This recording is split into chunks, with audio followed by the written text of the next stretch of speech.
which made it difficult for the airline crew to land, and by all accounts, they were hit by a missile. So we know what happened. We need to look carefully at why it happened, and most importantly, how to prevent it from reoccurring. The man accused of setting a woman on fire on a New York City subway train has a court hearing today. Sebastian Zepeda's already been arraigned this week in Brooklyn on murder and arson charges. He has not yet entered a plea. Prosecutors allege Zepeda, who is a Guatemalan citizen who entered the U.S. illegally, lit the woman's clothing on fire and fanned the flames using a shirt in what New York City Police Commissioner Jessica Tisch has called one of the most depraved crimes one person could possibly commit against another human being. She alleges Zepeda watched the woman burn to death from a bench outside the train on Sunday. I'm Jackie Quinn.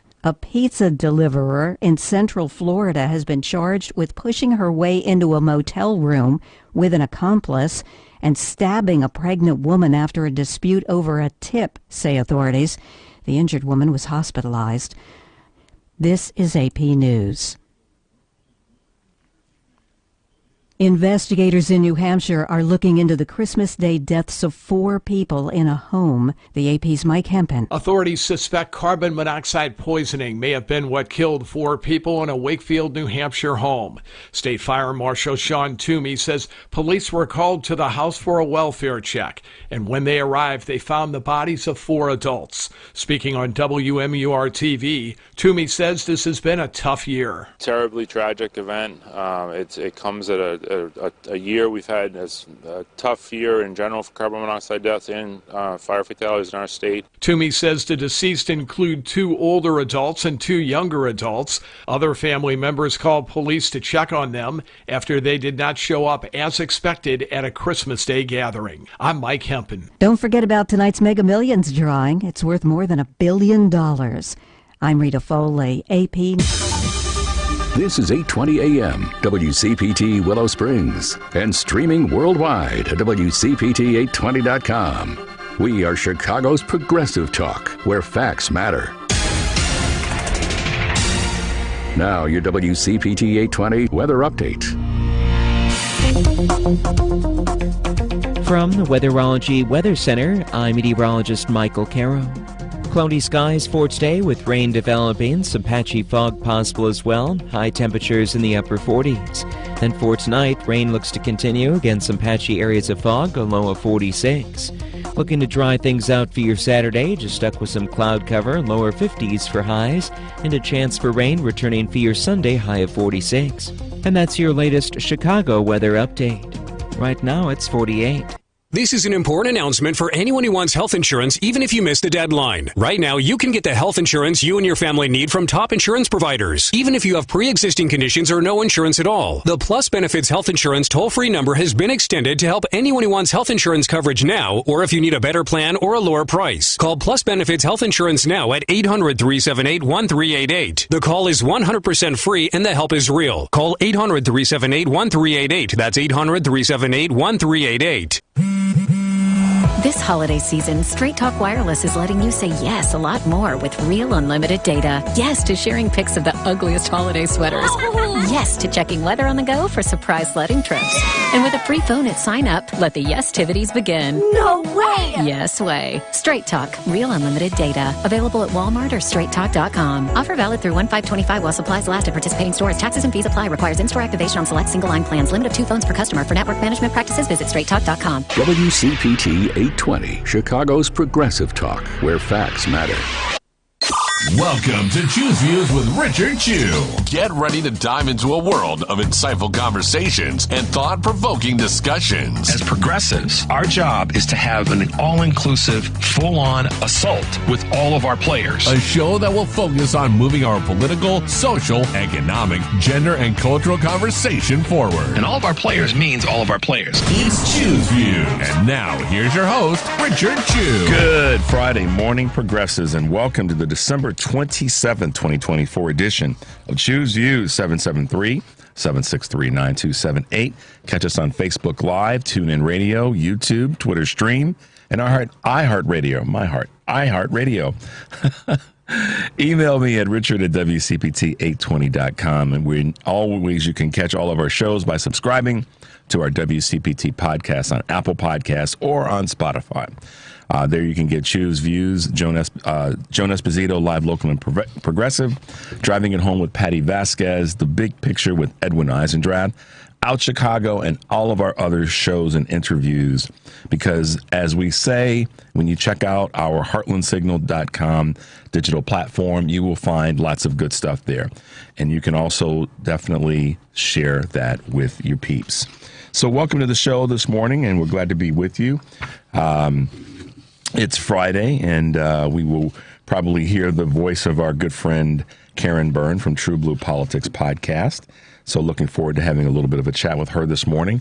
And it's the weekend, and you guys have seen the last 2 days. Our weather has been spectacular, given that it's, late December. Spectacular in the sense that, I say that, Devin, and then I go, wait a minute. There's a lot of people who are upset because we don't have 4 inches of snow on the ground, and but there are those of us who recognize that there is climate impact that's out there. Some people don't want to hear the words climate change, but we know that our climate is different than what it used to be. But my point of all this is that I've said this before, and I say it with a little bit of a tongue in cheek. We don't have to shovel the rain, and I can't take credit for that. That's Henry's language. But it's 46 degrees out. What can I tell you? And it's going to remain kind of that way over the weekend and into early next week. It's going to be in the 40s. So as a high. So embrace it as best you can. I'm not. I love the snow when it's fallen and it's on the ground, and it has cleared the streets, and it looks pretty hanging off the trees. Past the years of shoveling snow, are over. But in any event, guys, just be able to enjoy this weekend and get out and do the stuff you want to do. Here's a question for you guys. It's kind of a two-part question. What do you think is, and this is a shout out to my man Kurt Mullett from Hoosier Blue 63. I like to say that smoothly. Kurt Mullett from Hoosier Blue 63. What would you rank as the top 2 states in the country in terms of the longest life expectancy? I want to hear what you guys have to say. Obviously, give us a call, or you can text it in. I want to hear what you guys think are the top 2 states in the country for the longest life expectancy. Let's make it a little bit more challenging. Let's say the top 3 states for the longest life expectancy. That's part 1. Part 2 is, what are the 3 states in the country with the least or the shortest life expectancy? So the top 3 for the longest and the top 3 for the shortest. I'm gonna have 2 little contests. If you get it right, the top 3 states, then I'm going to send you a $25 gift card. That's right. Devin will get your information, and I'll send it out to you.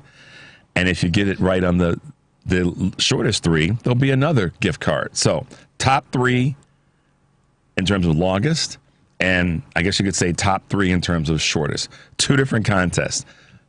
And I saw this. This is something that, and this will help you get the answers right. So if you search Hoosier Blue 63, you might find the answer. Ha-ha. But let's see who knows. And those the winners of those, each will get a $25 gift card from your boy. And Devin will get your information, and we'll get it sent out to you. So let me hear what you have to say. Top 3. 1, 2, 3, longest. And 1, 2, 3, I guess you could say in the reverse order. Who's at the top of the list, top 3, and who's at the bottom of the list. And I'll even go as far as saying you don't have to have them in the exact order. You just have to get the top 3. Is that fair, Devin? You do it that way? You don't have to get them in the order. If you have the top 3, I'll even give you that as a win. So let's see what you guys have to say this morning, and we won't tell you we won't say we have a winner until we have a winner at the end of the show, and that's how we'll do it. So there. All right. This morning, that being Friday morning, we have our some of our normal Friday stuff, and one of those things, of course, is Choose Views News for this Friday, December 27, 2024. Deals lure holiday shoppers. Quote, "Don't you just love a bargain?" sang the beloved jingle for the now once defunct national retail chain. The Christmas tree shops may be gone, but Americans still do love a holiday bargain. Between, of course, November 1st and December 24th, total spending rose nearly 4%, beating last year's increase according to new data from MasterCard Spending Pulse. Online sales jumped nearly 7%. Deep discounts drove much of the growth, with deal-heavy retailers such as Walmart and TJ Maxx benefiting the most. You get the max for the minimum. How about that for a deal? Department stores, though, didn't see the same boost, with Target, Macy's, Kohl's all dropping their profit forecasts ahead of the holidays. And I've heard a number of people say that they went into some of those stores and it was surprisingly unbusy. Target particularly. So there you go. Low-cost airlines are lifting small cities in terms of their markets. 2 new airlines are looking to take advantage of underserved markets at smaller U.S. airports, per the New York Times. Avelo Airlines and Breeze Airways, which both launched in 2021, offer direct, low-cost routes between cities that have been largely ignored by major carriers. The additional flights are helping to boost business at Tweed New Haven Airport in Connecticut, and for now has a schedule of about 30 departures per day, up from just a few flights 5 years ago. Plus, Breeze and Avelo have brought new jobs and tourism to New Haven. And that's cool. That's good to see, because, yes, sometimes the big airlines, they make it difficult to get from a big market to a smaller market. Got to fly into another big market and then drive 2 hours. Continuing claims hit 3-year high. What does that mean? Essentially, the number of Americans receiving unemployment benefits have hit their highest level in more than 3 years, according to the Labor Department data released yesterday. About 1.91 million people filed continuing applications for benefits in the week ending December 14th. That means that they're continuing to apply for and receive, or they're desirous of continuing to receive the benefits that they've already been approved for. That number has been creeping up for much of the year. Initial jobless claims dropped slightly to 219,000 for the week ending December 21st. And the labor market will generally is generally in solid shape, according to Federal Reserve Chair Jerome Powell. Honda and Nissan, we talked a little bit about this yesterday in terms of mergers. This deal could fall apart. The proposed merger of Honda and Nissan is grabbing the headlines, of course, but it's still far from a done deal, warns the New York Times. The automakers will have to integrate their technologies and their business models. Plus, there are competing egos on both sides to reckon with. Shall I say that again? There are competing egos on both sides to reckon with, says a former Chrysler executive.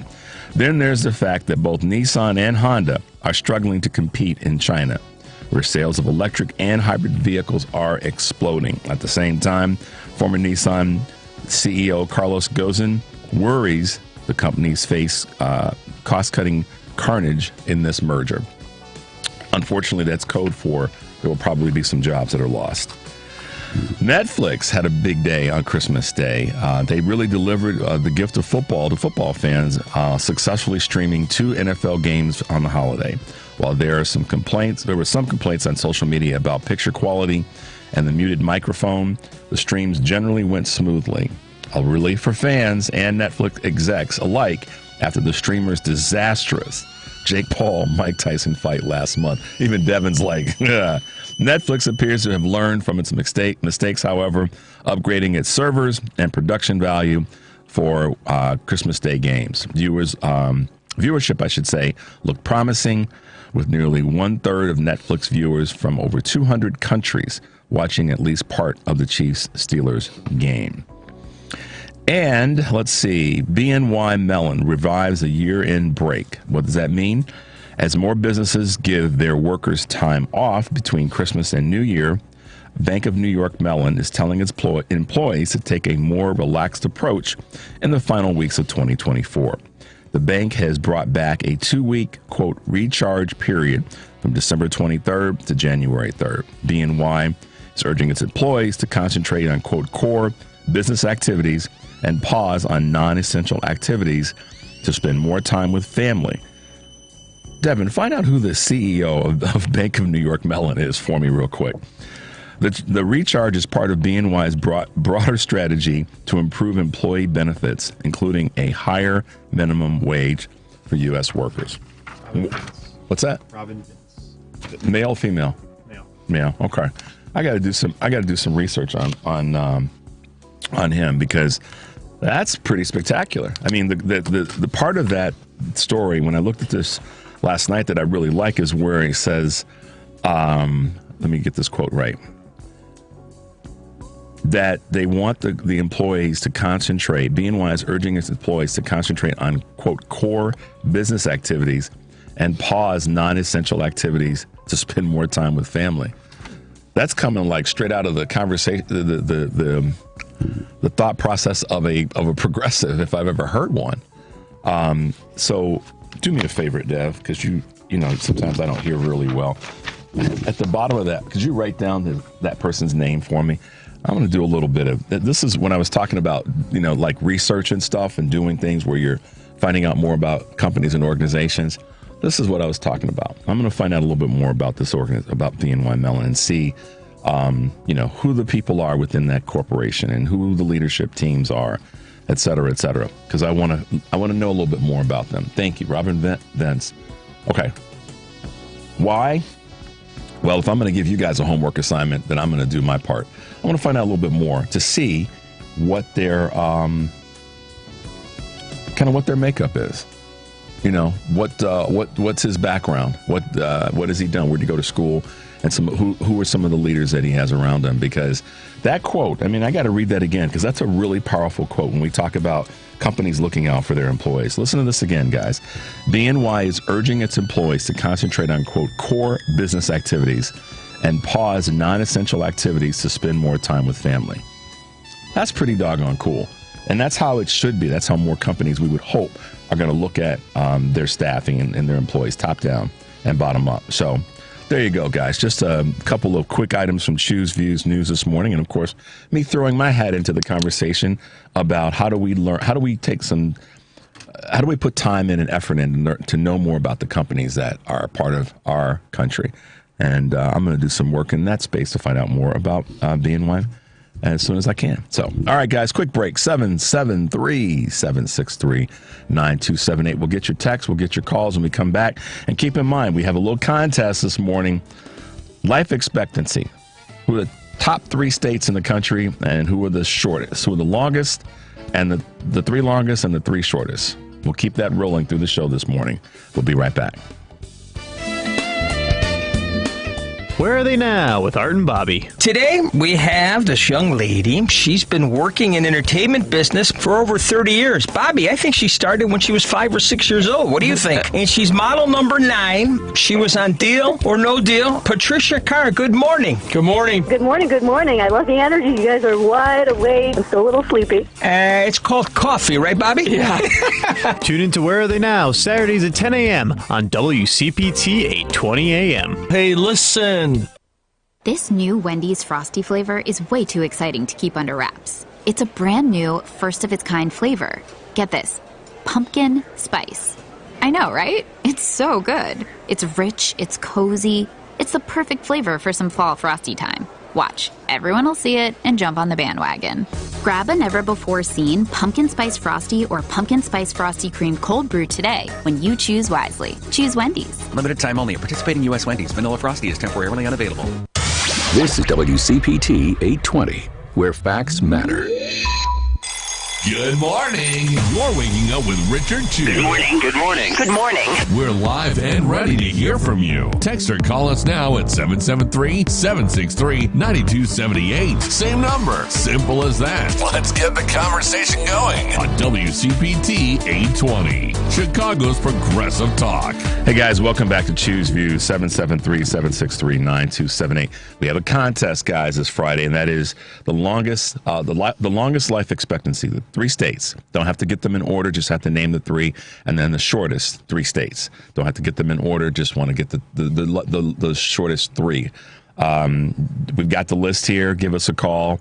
I see some of you have sent texts to our text line, of course, 773-763-9278. A couple of you are close, but not quite nailed it. So if you're texting it to us, take a moment and give us a call, and that way we can talk it out, sort of, kind of. But give us a call if you're sending in the text, because I'd like to hear from you as well, and because I want to have some conversation around what those states are. So give us a holler. All right.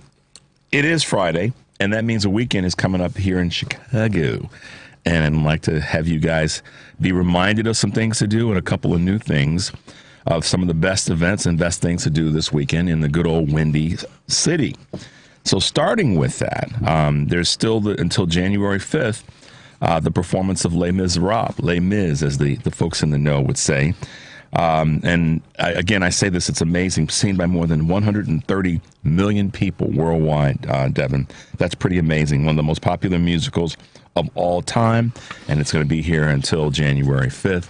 So make your way downtown to catch that if you can. I'm sure there's probably still tickets available as one of the best musicals of all time. And Navy Pier, guess what? Fireworks are going to be happening. Because why? It's New Year's coming up. We've come through Christmas, and New Year's is next Wednesday. New Year's Eve, of course, being on Tuesday. And we're going to have a live show, by the way, on Monday and Tuesday, just to let you know. So make your way over to Navy Pier for the winter fireworks, which is always fun to enjoy. A big, in the summertime, it's a big deal, but during the holidays, particularly this time, it's always nice to see because the sky is so open and when it's clear like this. Blue Man Group, which is making its final run until January 5th, will be, will of course, still be performing up in Lakeview area at the, I started just calling it the Blue Man Group Theater because it was really theirs. I mean, wouldn't you agree? Did you ever get a chance to see it? How many times have you seen it? 3? Wow. I think it's 4 times. Yeah, I got you beaten by 1. I've seen it 4 times. And it was always a thing when someone came into town that wasn't from Chicago that wanted to, it was always a great thing to do. So, guys, check out Blue Man Group, another great thing to do here in Chicago. Wicker Park Winter Market Series. That'll be taking place throughout the course of the winter. But it's a nice place to go if you like outdoor markets. And becoming kind of a Chicago tradition in some ways in that particular neighborhood here in Chicago. So make your way over there if you want something to do this weekend. And Light Up the Lake is another winter activity here in Chicago that's taking place in Streeterville, Navy Pier, of course, in that area. The outdoor light display is a dazzling program and really something to enjoy. And you can also hop on Navy Pier's, guess what, 200-foot Centennial Wheel. We won't call it a merry-go-round. We'll call it a Centennial Wheel. How about that? The Christmas tree is still going to be up in Millennium Park until January 8th. So if you make your way down to the city, or if you're in the city, it's definitely a beautiful thing to go and see. And Zoo Lights taking place up in Lincoln Park until January 5th. So that's another opportunity for you guys to get out and enjoy the holiday season and the displays that are just magnificent in and around the city of Chicago. So, guys, there you go. Some quick things to do this weekend here in Chicago. Papers ruffling, absolutely. Someone said I was like, what's the guy's name? Oh, goodness. Anyhow. Make your way out. Do some of the fun things in the city. Enjoy the lights. And particularly with the weather being what it is, it's good. It's a good weekend to be out and a little bit damp, a little bit foggy and overcast, but it's a little bit warmer, so you can appreciate our good weather. I like to call it good weather because it's not brutally cold. So make your way out and do some fun stuff. Still checking on you guys in terms of what you're sending and in terms of the top three longest lifespan states and the top three, or the lowest three, I should say, lifespan states. So give us a call. We want to hear from you because I want to talk to you about why you think the states that you select and send to us are the states that they are. Really curious about that. So pick up the phone and send us give us a dial, and we'll chat about it. And the texts are coming in pretty fast, Evan. Can't keep up with them. Let's see what we got here. We got something. I'm not even going to say any of the states because I don't want to tip the answers just yet. Let's see what we got here. Let's see. Wow. Someone's gotten really close. I think we may have someone that yeah. Wow. Okay. Some good answers, guys. Some really good answers. All right. Well, give us a holler if you've got the answers. We want to hear from you. So we'll put a little sweetener on it potentially if you give us a call. We might throw a book in. Not a book in, but a book in. We might throw a book into the mix if you're right when you give us a call to tell us what you think are the states that have the highest or the longest life expectancy and the ones that have the shortest life expectancy. When we go to the break, after we come back from the break, we're going to talk about this a little bit more. Not the contest, but certainly we'll talk about that. But yesterday, I was talking about companies that you want to research, and I gave you guys a homework assignment that doesn't have an end date to it. It's just a homework assignment in terms of keeping you plugged in. And here's one of the things that came my way that is about. It's not so much about companies that you're doing business with, but it kind of is. So what do I mean by that? And there's this list that's growing and being touted as, the list of donors, top donors for Trump's inauguration fund. And so this is yet again another grift. But here are some of the companies that have made the list so far. You may be shocked and maybe not. And it's in alphabetical order at this point that how I've got this put together. Amazon, AT&T, Bank of America, Chartered Communications, Coinbase, Ford, General Motors, Goldman Sachs, Intuit, Stanley Black & Decker, Toyota, Uber, the CEO of Uber, Meta, and the CEO of OpenAI. All are $1 million donors. So I would say that's the floor, $1 million plus donors to Trump's inauguration fund. So that ought to, burn your biscuit a little bit. And see, here's the thing. This is what I want you guys to understand about why I'm saying this about companies that are supporting MAGA. Someone could say, and people did say to me on social media yesterday, Richard, companies supported Biden. There's companies that have backed Biden and Harris. Absolutely, they should, because they're better people. So that's an easy one for me. If someone says, hey, but come on, Chew, they're back, these companies back these guys, you're doggone right, because they're better folks. They've been better for the country. And MAGA wants to play like and pretend like, Trump's going to be better for the country. And he's not. He's just not. And the companies here that I just listed, and this is a short list. I'm waiting to get the additional companies to this list. But, when we come back, we're going to talk a little bit about this. This is something I wanted to lean into today. These companies are fine to do whatever they want to do with their money in terms of who they donate to, just as they're fine to donate to a Democratic administration. However, it's already proving itself out that many of these companies are kind of bending the knee. Not the list of companies that are specifically on this top donors list for the inauguration.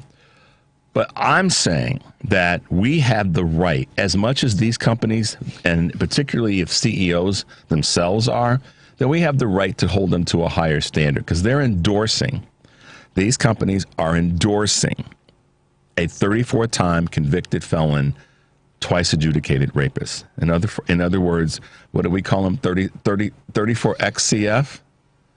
That's his new moniker, 34XCF. That's what they're doing. They're endorsing that madness. So that's why we have the responsibility to find out who all these companies are, dig into their backgrounds, dig into the backgrounds of the CEOs and the C-suites of those companies. We have that responsibility. Yes, we do. And if you don't believe me, if you don't agree with me, call me and tell me why we should not do that. I want to know what your thoughts are on that, because it'll help me maybe better talk about it, better in terms of improved talking about it. Let me know why you think we should, why you don't think we should spend time looking into who these organizations are and what they've done politically and who they've supported politically. I think it's our responsibility. We're spending our money with them. We should know a little bit more about them. All right, guys, we're going to take a break. I blew through this break again. 773-763-9278. We will be right back.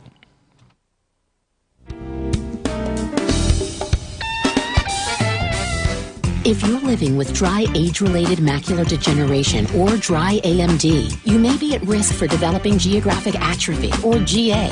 GA can be unpredictable and progress rapidly, leading to irreversible vision loss. Now there's something you can do to slow it down and get it going slower. Izervay is proven to slow GA progression. Izervay gets GA going slower. Izervay or avacincaptad pegol is a prescription eye injection used to treat GA. Don't take it if you have an infection or active swelling in or around your eye. Izervay can cause eye infection, retinal detachment, or increased risk of wet AMD. Izervay may temporarily increase eye pressure. Your vision may be impaired after an eye injection or exam. Don't delay. Ask your doctor about Izervay today. Izervay gets GA going slower. Visit Izervay.com. That's IZERVAY.com. Paid for by Estella's Pharma. You're listening to WCPT 820. Here's the latest Chicago weather update. From the Weatherology Weather Center, I'm meteorologist Michael Caro.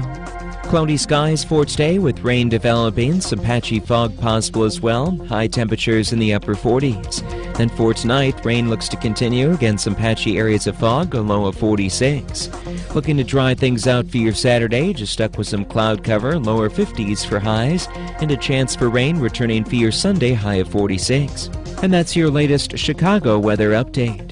Right now it's 48. You're listening to WCPT 820, because facts matter.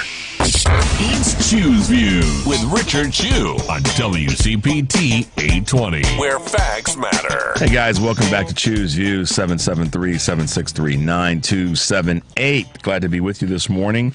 And yeah, 34 times 34XCF. That's pretty cool. 34XCF has some interesting companies that are putting money behind the inauguration. And so for me, I'm curious as to how we want to go forward, not just with these companies, but companies in general that are going to support that are going to support 34XCF.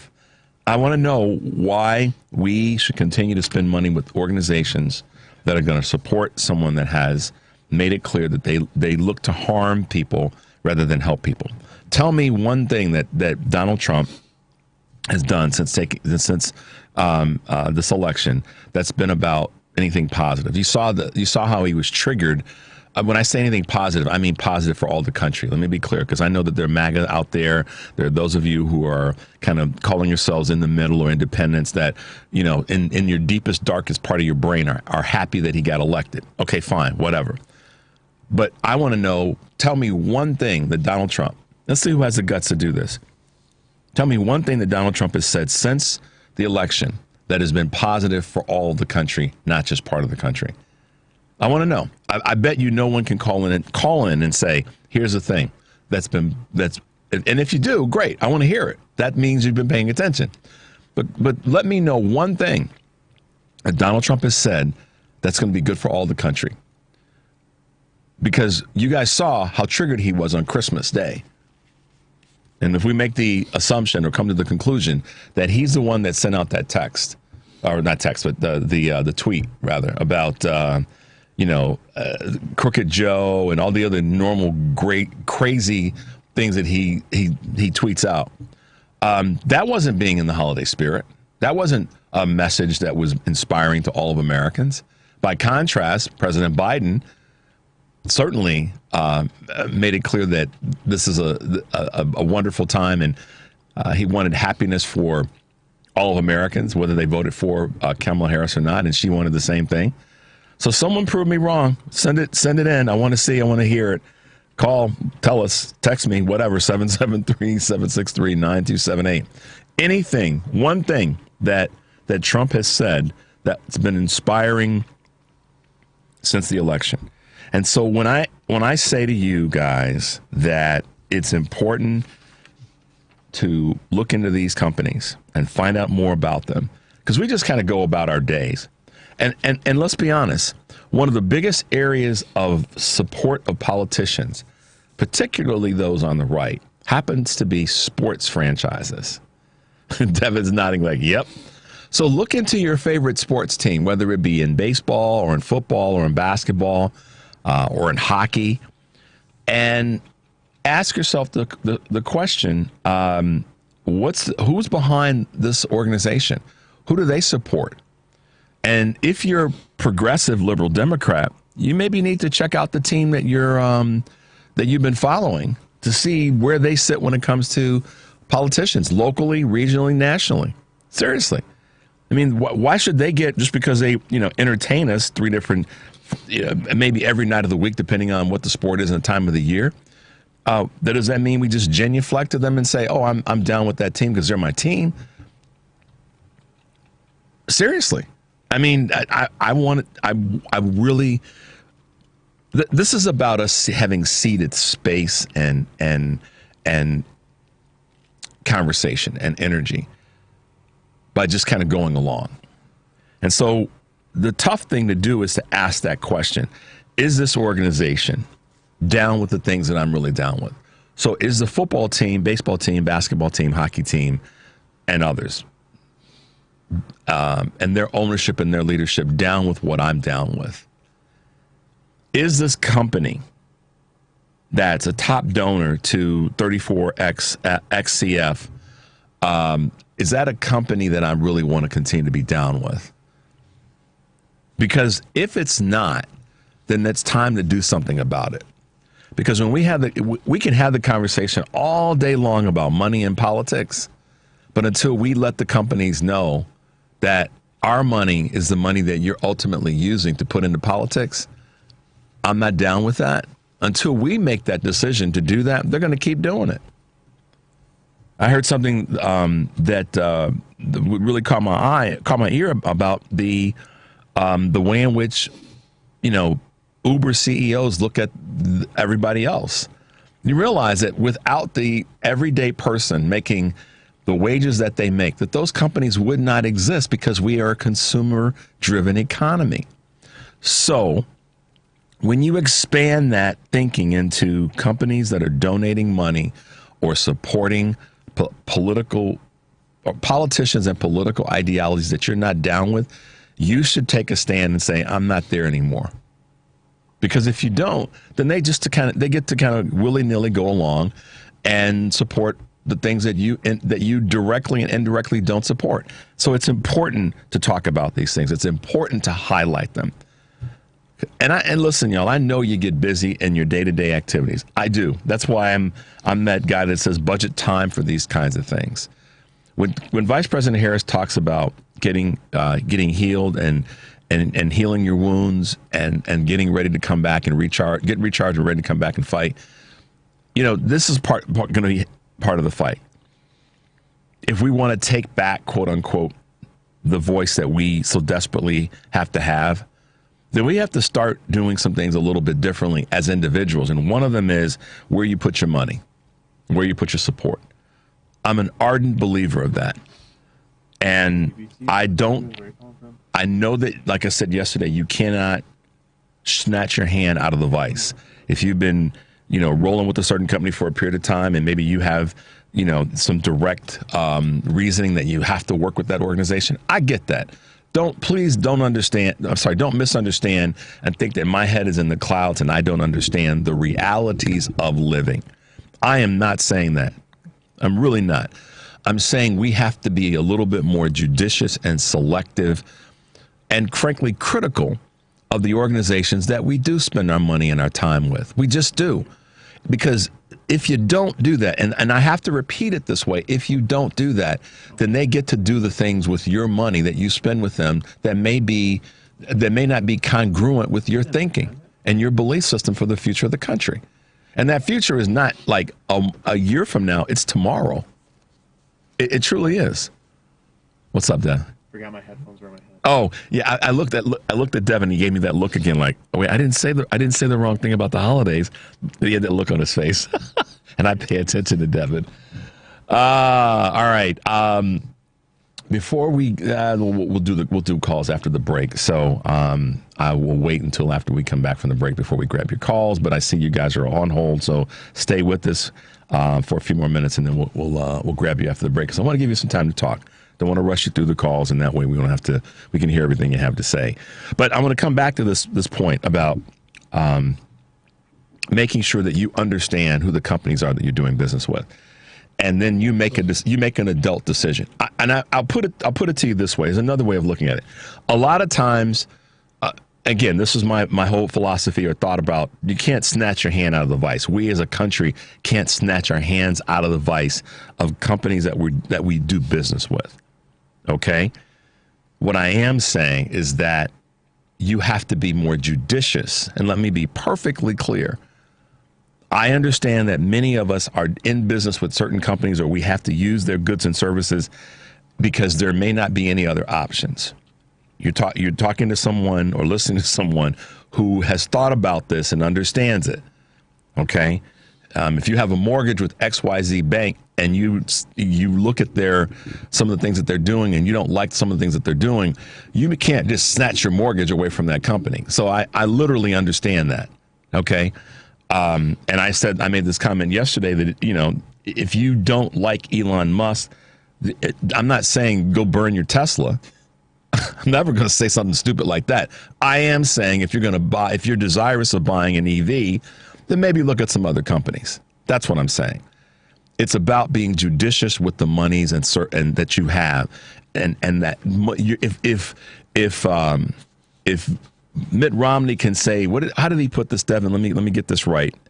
Money is. They didn't say money is power. He said, gosh darn it. His quote, I don't want to misquote anybody anymore. But basically, I'm going to paraphrase. He was saying that money was it had political power. It had voice. What did he say, Devin? I'm struggling with what he said during his run. And corporations were whatever the phrase was. And y'all know what I'm talking about. And Devin's going to find it. So if that's the case, then let's take him literally. And use it in a way that says I'm going to be more judicious and a little bit more controlling and a little bit more selective with where I spend my money. That's all I'm asking you guys to do. It's to try to give you a tool to feel involved in part of the process. Look at the Fortune 500 companies and ask yourself this question. Or take the time, as the homework assignment has been put out, to just, 10 weeks in 2025. 500 companies, 50 a week, 10 a day. Google those companies and really look into who they are.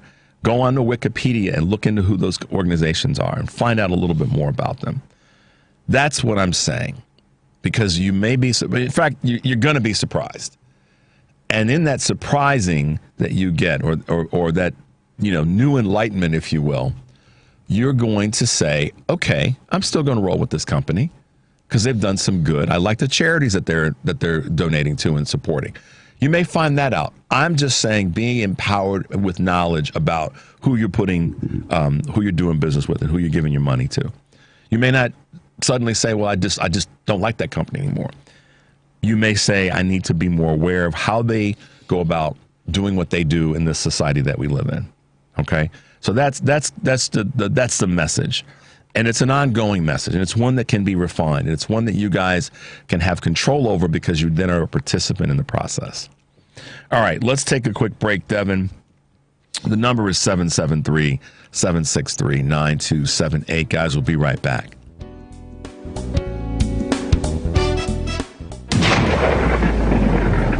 The Lightning Strike Radio Show. What do you expect from Trump? Okay, the guy has been consistently lying since the day that he was born. I'm pretty sure that when he was born, he looked at and said, "Hey, why did you come in here?"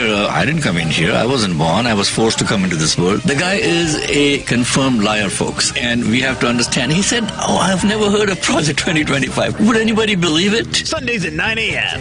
on WCPT 820 a.m. This holiday season, Straight Talk Wireless is letting you say yes a lot more with real unlimited data. Yes to sharing pics of the ugliest holiday sweaters. Yes to checking weather on the go for surprise sledding trips. And with a free phone at sign up, let the yes-tivities begin. No way! Yes way. Straight Talk, real unlimited data. Available at Walmart or straighttalk.com. Offer valid through 1/5/25 while supplies last at participating stores. Taxes and fees apply. Requires in-store activation on select single-line plans. Limit of 2 phones per customer. For network management practices, visit straighttalk.com. Alexa, play WCPT. WCPT from TuneIn. It's Choose Views with Richard Chew on WCPT 820, Chicago's Progressive Talk. Hey guys, welcome back to Choose Views. Thanks for being with us this morning. 773-763-9278. Okay, the quote I was looking for, and thank you for this was text to me, and thank you for sending it. This person's pretty fancy, Devin. Not only did they send the quote in the text, but then they sent a link to when it was said. So that's not bad. All right, the quote from Mitt Romney that I was looking for is, "Corporations are people, my friend." And when he made that statement, I think it goes back to when he was running for president against, at that time, President Obama. It may have been before that, but it was during that time, irrespective of exactly when. Only quote me on the fact that Mitt Romney said it. 2011. Okay, so it was in the throes of the coming up on the 2012 election. The point I'm making is if corporations are people, my friend, then guess what? I want to talk to the people at that corporation about how what they're doing when it comes to who they're supporting and why, and what the leadership is doing and why. That's our responsibility. I mean, let me put it to you this way. For those of you who have children, I would hope that let me back up and set this up the right way as I'm looking at my notes. If you have children and they went to college, whether it be a 2-year, JC, 4-year, whatever, I would hope that you didn't just go, "Oh yeah, it's XYZ University and I'm going to send my son or daughter off to that school." I would hope that you did a little bit of research on the school. I would hope that you were able to, and I'm not being a jerk in saying this, that you did the whatever research and checking into on that school before you just sent your child off to that school. And that to me is a hell of a lot more important than a lot of things. Our children. I say our children. I'm an uncle and a great uncle. Not meaning I'm a great uncle, but great in terms of having a grand uncle, whatever it is. The point is, guys, do the research on these firms. Find out who they are, what they've stood behind, what they've stood for. I think that's incredibly important. It's a way of being responsible. It's a way of building information. Someone says something about a company or that they're doing XYZ. You go, yeah, but did you know that they did this? That to me is empowering. And yes, thanks for I'm thanking everybody for the assist that they're giving me this morning. And as I look at my notes, I'm like, I didn't have that. Corporations are people, my friend. Mitt Romney, 2011. Thanks, Devin, and thanks to the individual that sent me the text. And then, of course, that quote was the year after Citizens United was passed in the Supreme Court. All right, so let's grab some calls as we get to the end of the top of the hour. Let's go to our friend Leo in Columbia, South Carolina. Good morning. How are you, Leo? Welcome to the show. Doing all right, sir. How are you? Great. What's going on? I wanted to see if you saw JoJo from Jersey said something this weekend over the holiday that Trump is watching the same list you just watched, basically saying using it as an intimidation tool to say that he's watching companies that are not donating, and maybe just like you said, are not donating the $1 million minimum. Right. So again, going back to an oligarchy, kleptocracy, the difference between Trump and Biden is if you donate to him, good, you're donating to democracy. Versus if you're donating to Trump, are you donating enough? Are you loyal enough? Bingo. That's a even clearer way of saying what I was trying to say, and that is, they're going to donate, but are you ultimately donating to someone that's moving the country forward and supporting for a few select people or for everybody? And there's a line in the sand there, clearly. Good point, Leo. Absolutely. Thanks, sir. Good man. How was your holiday season going? You staying safe? I was off for the holidays, so I'm able to stay pretty safe. But yeah, I mean, it's a mindset. It's a mindset. Good. Any call you go into, you're able to tamp it down a little bit and keep it safe. Good for you. Good for you. I try to keep it that way. Well, I'm glad you're well, and it's always good to hear your voice and your perspective. I appreciate you your contribution to the show, Leo. Thank you, sir. Love listening. All right, man. Have a great day. Stay safe. You too. Bye. In case you guys don't know, Leo has been a supporter of WCPT for a while, both on the family meeting and in here with Choose Views. And he's down in Columbia, South Carolina. He's in law enforcement, and I believe his career started as a paramedic. And he made the leap to the other part of serving the public. So keep him in your thoughts, because he's out there on the front lines every day, except when he's on his little vacation time. Good for him. But keep him in your thoughts. When you're sending out good vibes to the universe, that's a person that he's part of our family. So make sure that you include him in your thoughts. That's all. That's what I'm going to say about my man Leo. Let's go to Nancy in Cedar Lake. That must be Cedar Lake, Indiana. Am I right about that or no? Yes. Well, welcome to the show. Thank you. Yeah, I wanted to talk about my choice of states with the longest and the shortest lifespan. You have the answers? So tell us what you got, Nancy. I want to hear. Well, I basically wanted to tell you. I don't know if I want to tell you the states I have, but I wanted to just mention the reasons that I chose for my choice. One, I kind of took at the states that were blue versus red states. Okay, you're right about that. And then I wanted to take a look at states that might have good medical care, like research hospitals. Yep. Where you have access. And then, I don't know, my third one, it kind of went back and forth on the states where they have, where you can have good outdoor activities. I kind of went between, warm states where you can go surfing versus ones where you could go skiing. And, That's some pretty doggone good logic, because I will share this with you guys. Nancy is a winner of one of the contests. She got the shortest list in terms of shortest life expectancy. So why don't you go ahead and tell us? You didn't get the longest right in terms of what you sent us by text, but you did get the shortest life expectancy. So why don't you tell our audience what you came up with? Well, I said Mississippi, Arkansas, and Alabama. Devin, does that look like it's right according to our list?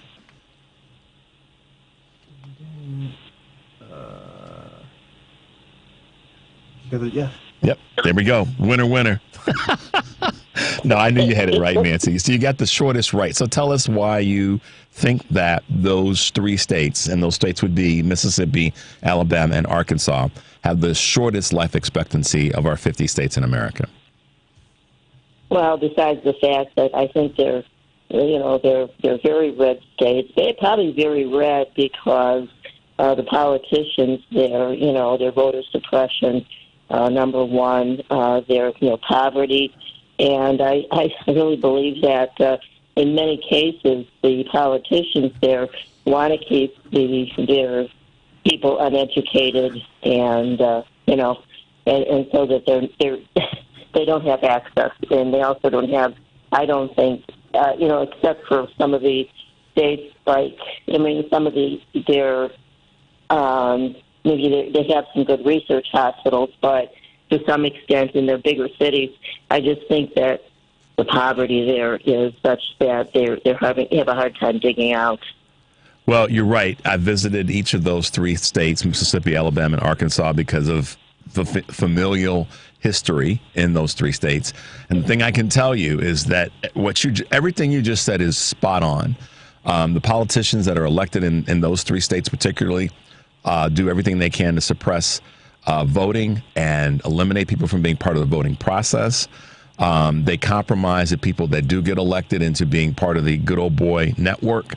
This is not anecdotal. I've witnessed it, guys. So I'm not speaking from just not liking red states. I'm speaking from what I know from having spent a number of years visiting those three states. The other thing that they also, unfortunately, have in these particular three states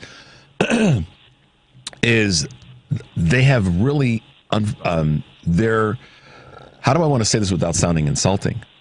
They have spent a lot of time getting people away from the conversation around politics. And it's a mindset that says, we know better than you. And this is maybe tied into the suppression thing. We know better than you, so let us run things. These are three southern good old boy states. They just are. And that leads to a lot of suppression of a lot of things, goods and services, and to Nancy's point, economic opportunities as well. So, yeah, I hate to say it, but you're right. Yeah. So, thank you. So Nancy, Devin's gonna put you on hold and get your information. You're gonna get your phone number, your full name, and your address, so that we can get you a gift card for getting half of the contest right this morning. And we appreciate your call. We appreciate your listening, and of course your contribution to the show. So thank you for being with us this morning, Nancy. Thank you very much. Take care. Bye-bye. All right. Bye-bye. There you go, guys. That's how we do it here. We make sure that oh no, Nancy called back. Oh, you got her phone number? Okay. Nancy, we lost you. We're going to give you a call back, and then we're going to make sure we get your information so that we can get you your gift card for knowing, unfortunately, who the shortest states are in terms of life expectancy in America. I know a couple of you guys are on hold. We're going to push you to the next hour because I don't want to rush you through this morning. So stay with us. I see you out there, and we'll get you on the back end just because we gotta hit our breaks today. But so what are the three longest lifespans? A couple of you have gotten 2 out of 3 right in a couple different configurations. Nancy got the shortest right, and she was really close on the longest.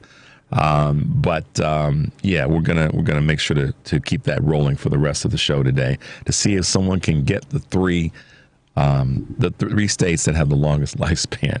And I think one of the reasons that you guys haven't gotten it yet is that one of them is one that you wouldn't think would be, right, Devin? Yeah. Right. The 2 of them are. You could probably get those, but the third one people are probably going to not quite get. So we might give you some hints as we get into the second hour. But the number is 773-763-9278. We're going to take a break. We'll be back. We'll grab your calls. We'll talk about your texts and all that good stuff. We'll be right back. Hey folks, this is Carrie Joy with your Work Money Minute. We have all stopped at a convenience store for a necessity or two. A bottle of water, a half a gallon of milk, or a bag of pickle-flavored potato chips. I mean, those are necessities in your house too, right? But there is a cost for that kind of convenience, as much as 54% more. Now, when I was in my early 20s, like some of you, I may have done most of my shopping at the 7-Eleven around the corner from my apartment. And boy, oh boy, I wish I had known that shopping regularly at convenience stores instead of supermarkets meant I was paying a lot more for my groceries. A National Institute of Health survey recently found that milk can cost 11 to 14% more at those stores. Apples and bananas 10 to 53% more. And cereal can cost as much as 54% more. So, for your regular food shopping, keep more money in your wallet and head on over to the supermarket. For more tips on saving, text MONEY to 88285. This is Carrie Joy saying take good care. Whether you get pulled over or get into a crash, drinking and driving will change your whole world. Drive sober or get pulled over. Paid for by NHTSA.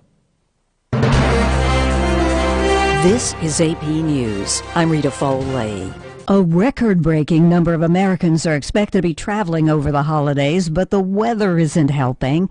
Stormy weather over much of the nation over the next few days, says the National Weather Service. The AP's Donna Warder. High winds, hail, and possible tornadoes were forecast for parts of Texas, Louisiana, and Arkansas overnight and early Friday. Flight delays and dozens of cancellations were reported in Dallas and Houston. The AP's Donna Warder reporting. Azerbaijan Airlines is suspending service for the time being to some Russian cities after one of its planes crashed on Wednesday in Kazakhstan, a tragedy that many experts blame on Russian air defense fire.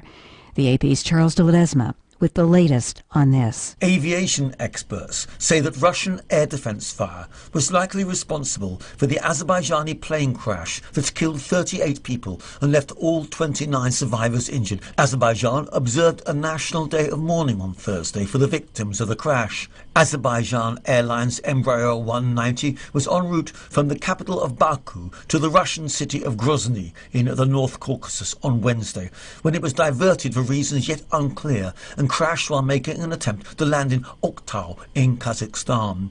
Cell phone footage circulating online appeared to show the aircraft making a steep descent before smashing into the ground in a fireball. I'm Charles de Ledesma. A new poll finds that most Americans believe health insurance profits and coverage denials share responsibility for the killing of United Healthcare's CEO, although not as much as the person who pulled the trigger.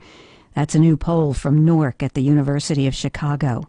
Former Suzuki Motor Corporation boss Osamu Suzuki has died. He was 94. This is AP News.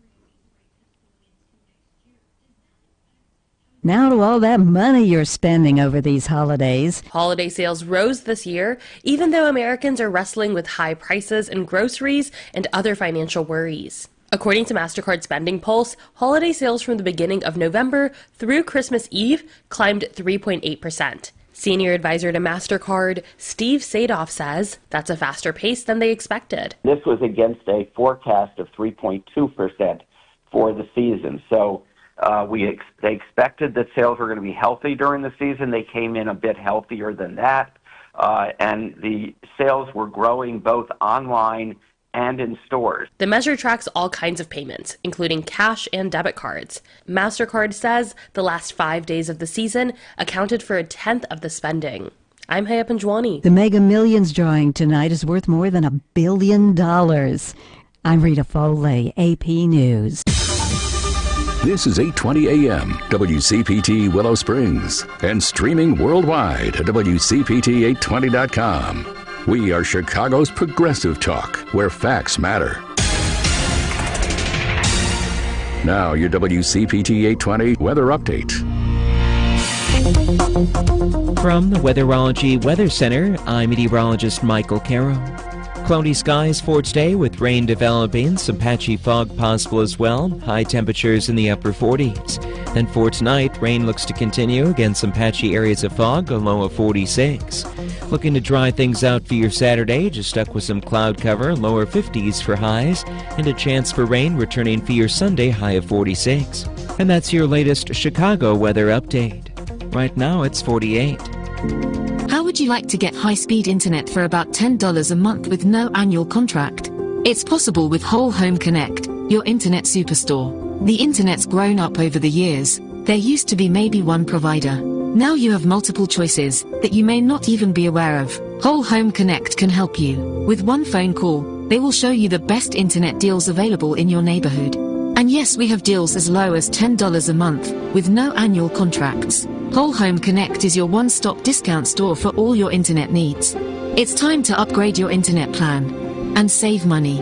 Call right now for a free quote and to learn about internet plans starting at $10 a month with no contracts. Call now, 800-257-5168, 800-257-5168. Call right now, 800-257-5168. Again, that's 800-257-5168. Chicago's progressive talk, WCPT 820, where facts matter.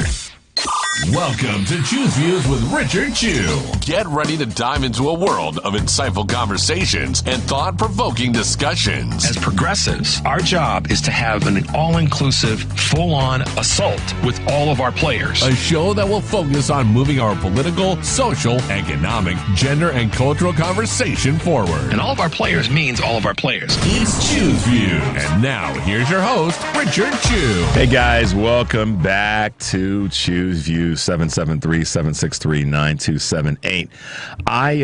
Okay, let me make sure of something. Which year? Okay, let me see. I think discrepancies in Nancy's winning. Let's have 3 states. So which year considered the stats would be? Okay, all right. Looks like we have a challenge out there. A challenge. Okay, well, my list is pretty accurate. Okay, well. Then, okay, so here's how I'm going to do this. Those of you who have issues with, if there's any discrepancies on the list, call in, and if you can bring us some what's the word I'm going to use, some clarification, then you could be a winner for clearing things up. But at this point, Nancy is our winner for the 3 least, the states with the lowest life expectancy. And if you have if you're going to have a challenge to that, then call in with your challenge. All right, that's the only fair way to do it. Let's see. For those who may be watching the video, Devin and I are not having a rewind of a Jane Fonda aerobics class in the studio. We have stiff, sore joints, and we get up during the breaks and we stretch and we walk around. So if you're watching the video, no, we're not having a rewind of a Jane Fonda, an episode of a Jane Fonda class or a Jamie Lee Curtis movie from the 80s. We're just trying to keep our bodies moving and all that good stuff. So we may have, if we were entertaining during the break, then kudos. We're glad that you guys were able to appreciate our entertainment. So let's see. We've got a couple calls that we're going to let Devin get on hold. And then, is that a challenge? No? Okay. All right. Well, we're going to keep it with Nancy. We got time, guys. We got time. And we still have to find who the top 3 states are. The top 3 states. And one of them is a surprise, but maybe not. And I'm going to give you a clue or a hint when we get to the bottom of this hour that will help you sort of coalesce around who those 3 states really are. But for now, we're going to go to our good friend, who, other than Karen Byrne from TruBlue Politics here in Chicago. Good morning, Karen. Wake up. Oh, good. Good morning. Good morning. Yeah. You know, Richard, when you have a holiday fall right in the middle of the week, and then you have like your entire family over, and sometimes you forget what day it actually is. Yep. So my apologies, and I guess I am in holiday mode.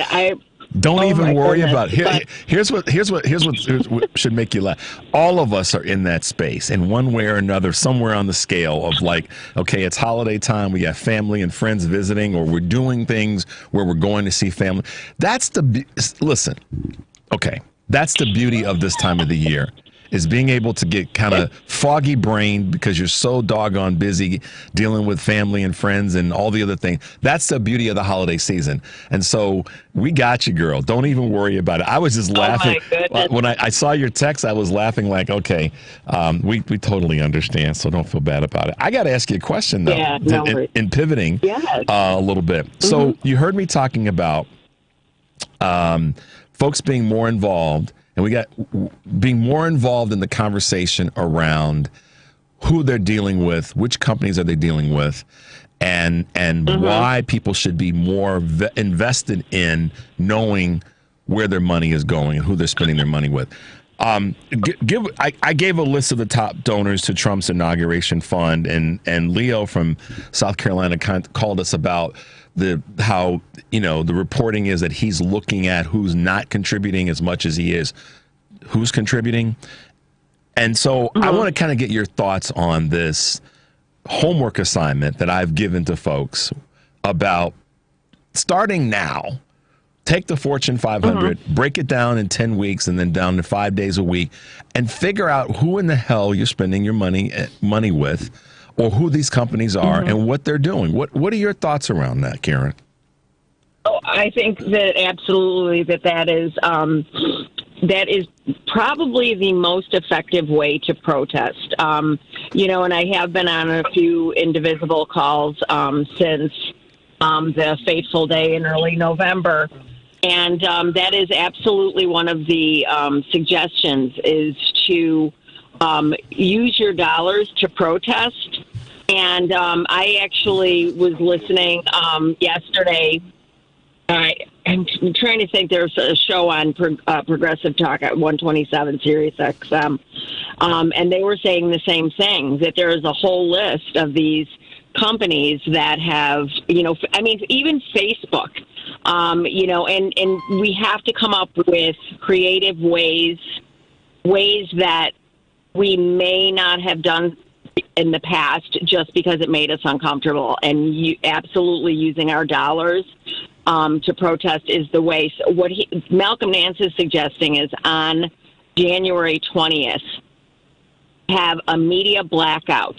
Do not tune in to media. And I believe his suggestion is for a week. Yeah, he suggested that, and Roland Martin has also been putting that out there as well. I'm sorry, keep going. It's Facebook. Facebook is contributing as well. I know. Doing a social media blackout. So we could do a social media blackout with Facebook. I'm gonna cancel my accounts on Twitter on that day. And then, probably the only place I will be social media wise on that, at all will be on Blue Sky. But even that, I just think that what we need to do is we really need to just check out of it, give ourselves a week, because it's just going to be nothing but nonsensical noise. Yeah. And then again, we've spoken about the Goods app, the Goods Unite Us app. Right. So, I'm just honestly, without even looking at that list, I'm just going to the Goods Unite Us, and that if I have to spend money, that's where I spend my money. We did zero Christmas present shopping, save for our 2 grandchildren this year. And I just absolutely will not. The grocery stores where I bought my food were stores that donate to Democrats or are completely neutral and don't donate to any political party. So there are ways for us to protest other than hitting the streets, and that may be even more effective. It's just getting enough people to do it. That's the challenge. Well, that's the second part. The first part is knowing, doing the research, and of course, you've said this to me before. The Goods Unite Us app, and a couple people sent that to me yesterday when I brought this up. You guys should. I want everybody that's listening and watching and whatever, anywhere in the country, Goods Unite Us app is a great tool to answer some of the questions that I've been putting out there about, or the homework assignment. It's an assistance, a tool to the homework assignment that I put out there. I'm firmly committed to that belief that we have to know who these companies are, and if we don't, then we can't complain about when those companies do something that we don't like. And you're right. I like at the beginning of your statement, or answering my question or comment on this, you said that we have to be creative in the ways in which we go about protesting. We have to be, a little bit different and unique. And that I'm marrying that up, your statement up, with mine about we don't have the luxury of not doing this. We have to do it. And if for no other reason, even if you don't go, and as I said, Karen, if you can't, we can't, not everybody could yank, or neither should anybody yank their hand out of the vice. But they have to be mindful of the companies that they're doing business with, so that you can make adjustments. And like Kurt Herner's mother has done, and other people have sent to me, they've said, I'm not going to order pizza from this place anymore. I'm not going to do this, that, or the other. If they have visible signs, literal signs that they are Trump supporters, then go someplace else. Try to find someplace else to go. And because it empowers the person. Then they don't have to throw something at the television. or be further frustrated when they see that these yahoos are continually spending our money, essentially. When you think about it, they're spending our money on. We get upset about what the government does with our taxes. What about being upset with corporations and what they do with the money that we spend on their goods and services? Take back y'all's power. Please take it back. And this is a way to do it. I mean, your thoughts again on that? Yeah, no, 100%. And, you know, I mean, and it is, you know, noteworthy that, you know, when you say, you know, taking our money, using our money, and then they're going ahead and they're donating to people that we do not align with our worldview, value-wise, even. Because it's, again, we've said it a million times, it's not about politics. This is personal. My political beliefs, the way I vote, the people that I vote for, they line up with my worldview. And I mean, you know, just my values for helping the needy, for showing up for people, for being a good ally, for rights, and protections for people who have not received rights and protections fully. And people that have been diminished to being, you know, not full people, second-class citizens. So for me, that is absolutely something that I don't want those people getting my money. And by the same token, you know, what those very same people want to do is steal all of our money by way of either privatization or draining Social Security, Medicare, and Medicaid. That is our money. And that is something that the media has done a terrible job with pointing out. What they're doing, they get distracted by all of this stuff with with Panama and what Greenland and, you know, all of the nonsensical things that Donald Trump and the Republican Party keeps, you know, parroting. And the lies that they keep spewing, and they focus on that, and they're not even focusing on the fact that they're not only using our money where we spend it, but then they're also trying to use that money to take away our money, more of our money. That is our flipping money.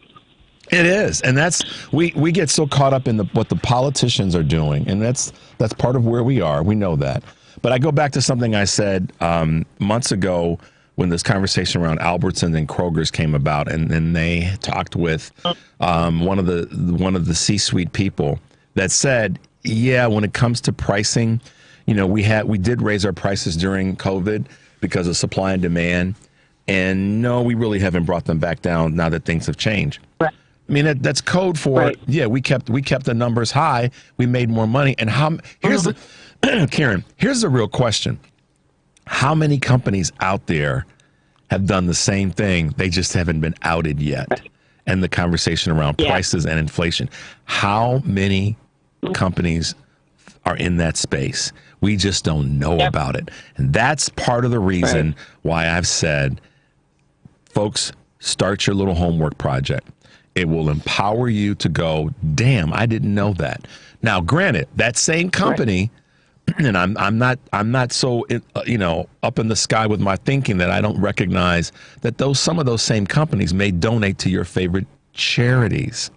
I get that, right? But you should know that and stop. We have to, even as progressives that have shows and have podcasts and all the rest, we have to expand our energy toward the businesses that are funding many of the problems, and I'll call them problems, that we have with our politicians. Because we aren't saying to those businesses, hey, wait a minute, hold on a second.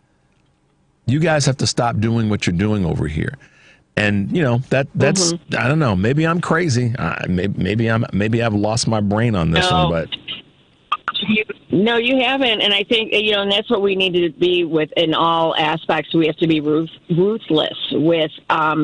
how we message, how we speak to people, how we spend our money.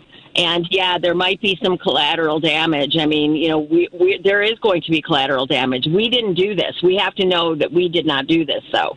You have to be willing to say, like, look, we understand that we might be hurting some of our favorite charities by boycotting, but you know what? That is not our responsibility. If the corporation chooses that they're not going to give to that favorite charity of ours, then that's on them. That is not on us.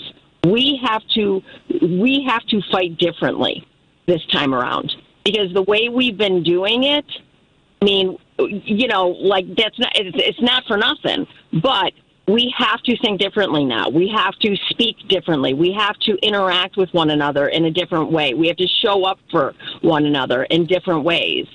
Yeah. And that is what I am actually going into the new year really reflecting on. And I'm writing my Substack, and I'm going to be writing a Substack about how we show up on a larger scale. But how do we, like, starting out at the basic individual level within our families, both immediate and broader, our friend groups, our community. How do we show up? And are we going to, show up for the people, the people that do not vote the way we vote? Are we going to show up? And if we show up, how are we going to show up? What conversations are we willing to have with those people? Are we willing to be ruthless and pointing out every piece of bad legislation, every piece of bad news, whether it's gas prices, grocery prices, whatever it is? You pick up the phone and call them and say, hey, I just spent this much at the grocery store. Your guy did this. Yeah, it's that. It's that literal. It's just like that. And let me repeat that for those who may not have gotten it. Literally, this is the power that we all have. If you are making car payments on a vehicle, or if you are making mortgage payments, or if you rent, you rent an apartment and from an organization, and you find out that there's something that they're doing that you don't like in this social, political, and economic times that we're headed into that are going to be crazy, you owe it to yourself to pick up the phone and say, I know about what your organization is doing on the other side of the glitzy, you're this wonderful company, and I got something to say about it. And that we've not done, I shouldn't say we've not done that. Protesting and boycotting have been a part of, the American fabric in the past. It damped down quite a bit in the 80s, without a doubt. However, we saw a resurgence of it when Trump was elected in 2016, going into 17, and the protests that took place. I'm saying now, and Karen's saying the same thing but slightly different words, you owe it to yourself to be willing to have knowledge about organizations and to be able to call them and say, like she just said, I just walked out of your corporation's grocery store, and this is what I got to say about what your CEO or some of your C-suite people are doing. That's a beautiful way of putting it, Karen. Yeah, no, I think that it is high time that we take a different approach at how we fight and how we show up in this time. So, yeah.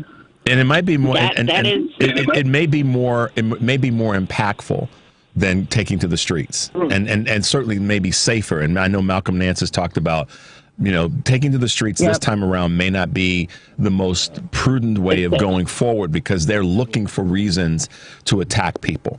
And so so how about this one, Karen?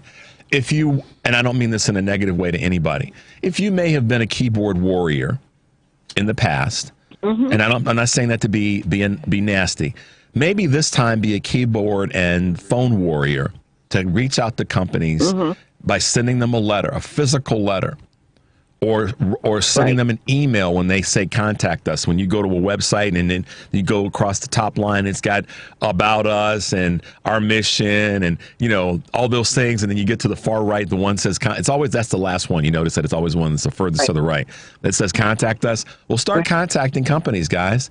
That's a responsibility that we should embrace, doggone it, I am going to reach out to these companies and let them know. And maybe that's a way to galvanize. Like Karen, many of you guys may or may not know this.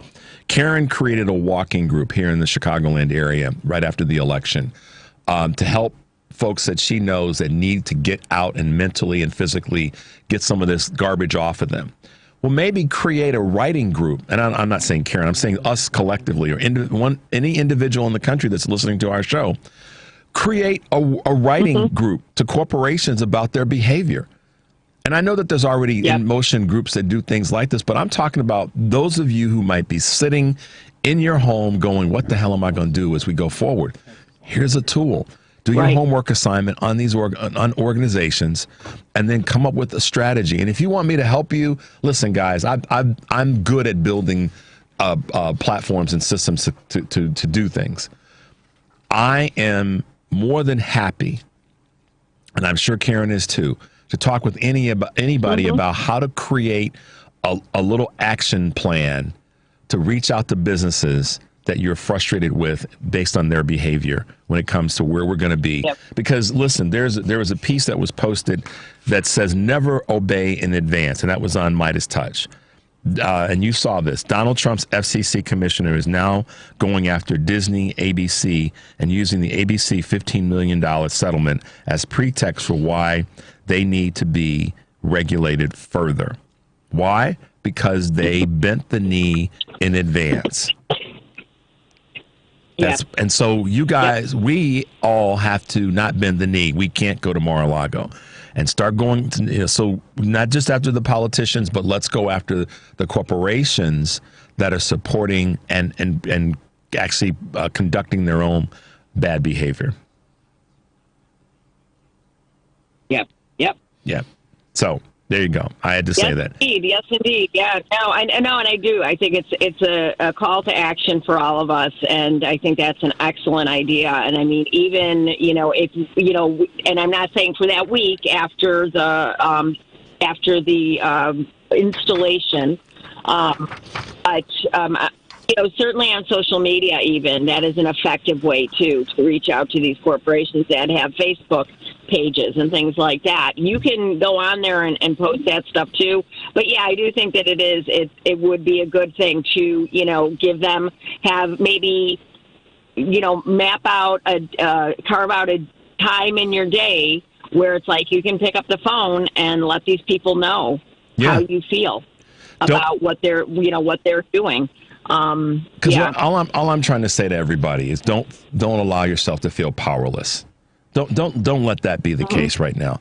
And this is something that's not going to, it might cost you a few dollars here and there in terms of if you're sending something in the mail or this, that, or the other. But it might cost you a little bit of time, but that's time better spent than being frustrated and getting out. The walking group that Karen's created was about getting people together and getting them out to do something physical that will have some mental and spiritual benefit. And some conversation along the way, or not. I haven't been part of it, but I know how Karen rolls, and I know how she's created something that's substantive for folks. I'm saying if you're sitting in your home and you're frustrated about where we're headed, this is an opportunity for you to take control of that. The homework assignment is an easy thing. You can do it from I sound like a commercial. You can do it from the comfort of your home, but you can.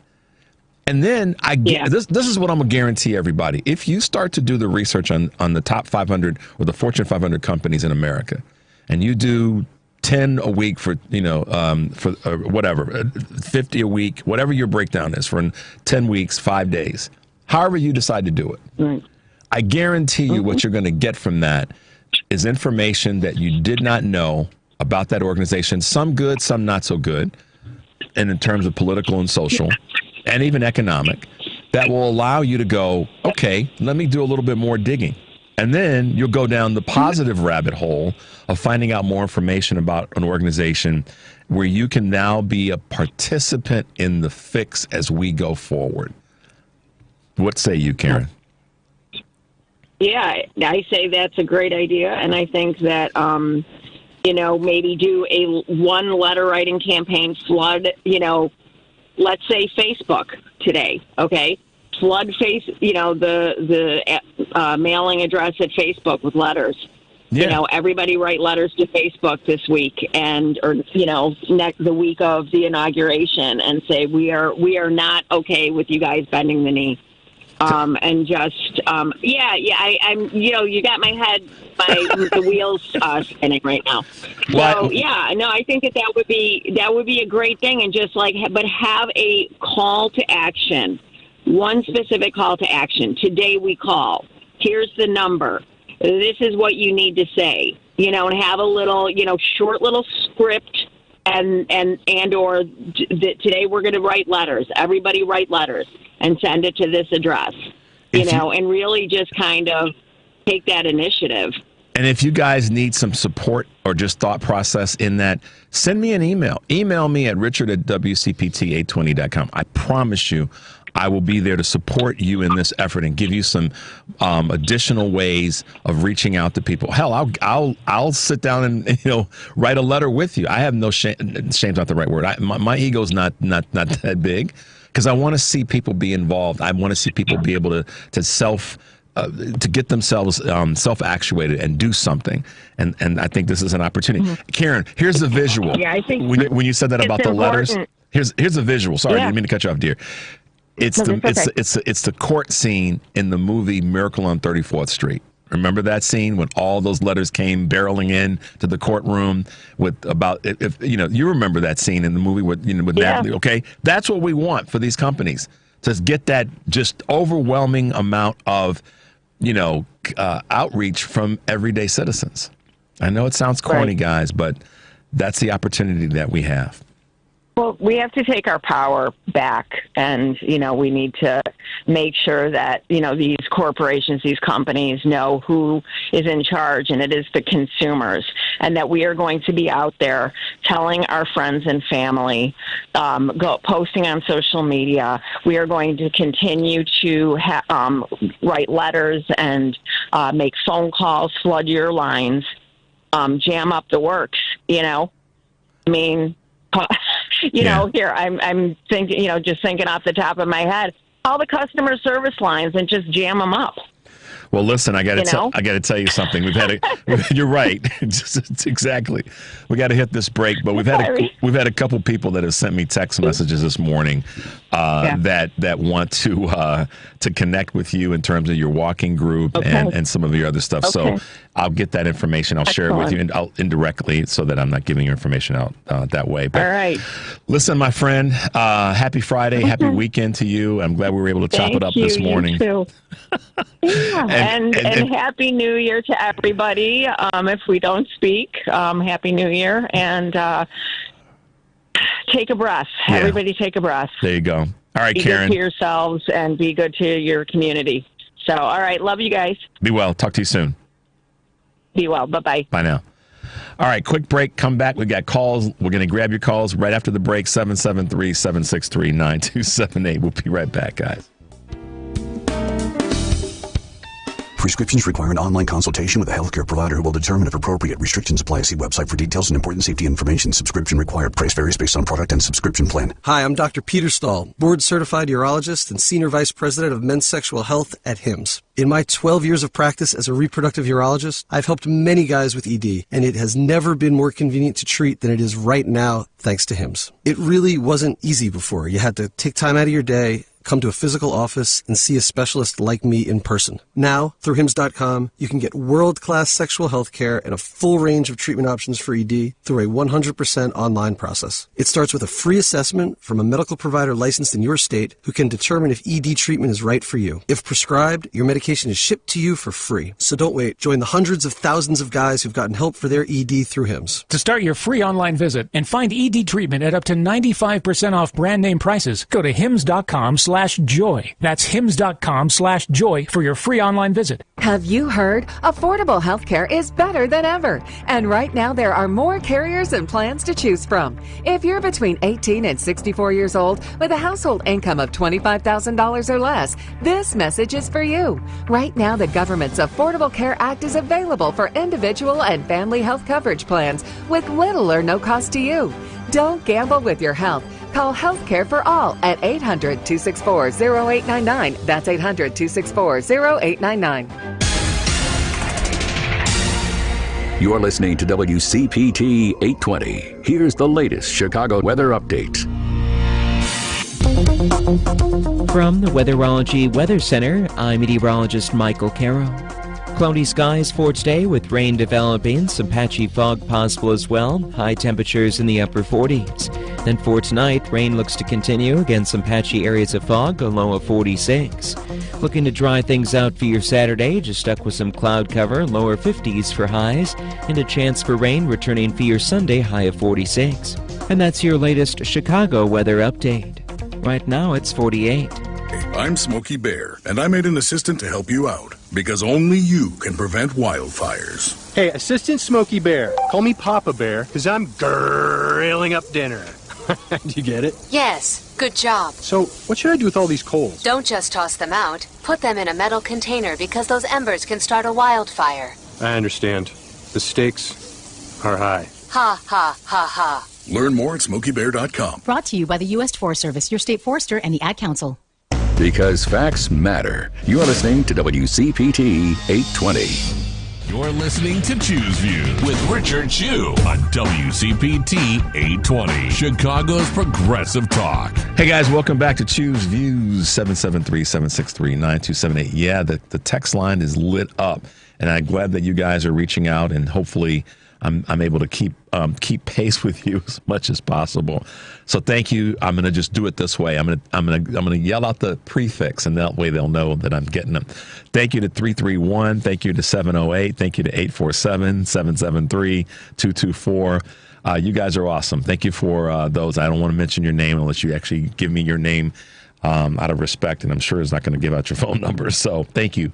All right, let's go to April here in Chicago. April, good morning and welcome to Choose Views.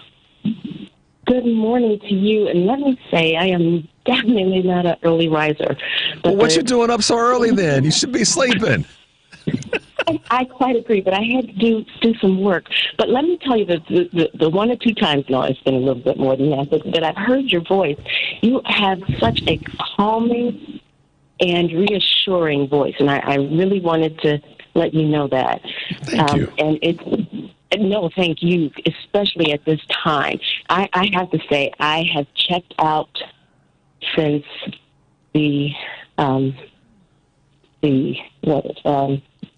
oh my goodness, my mind is gone. Since the election. Right. And I am so unsettled inside, and it's a feeling of anxiousness. I'm not going to say anxiety, but of anxiousness, wanting to do something, needing to do something, not knowing what to do. And I just have this overwhelming feeling of this nation is like mass hypnosis or something, and you just want to, from the rooftop, scream and wake people up, because this is going to affect not just us personally, but generations to come. Yeah. Potentially. And I was so elated to hear your comments today and your topics of discussion, especially with the young lady that you just had the conversation with, that gives us something to do. Yeah. But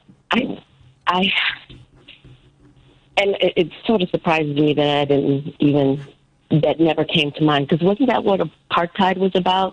The companies and doing that kind of a protest? In part, yes. Yes. Okay. Well, so this does something to do, but I feel like, if people are going to take hold of this, yes, it's definitely going to cost us something, but it is so important and well-deserving. But it is going to cross over, in my opinion. If you're going to commit, you got to commit, because I firmly believe it's going to go over into the sports world. Mm-hmm. It's going to be in the political world. It's going to be in the consumer world. And if we're going to commit, we really need to commit. And I agree with her. Was it Nancy? Is that right? It was Karen. You mean just before? It was Karen. Yeah. I'm so sorry. That's okay. Karen, that it's I guess the biggest hurdle is getting enough people involved to make an impact. But where we personally can make an effectual change, I think this is wonderful.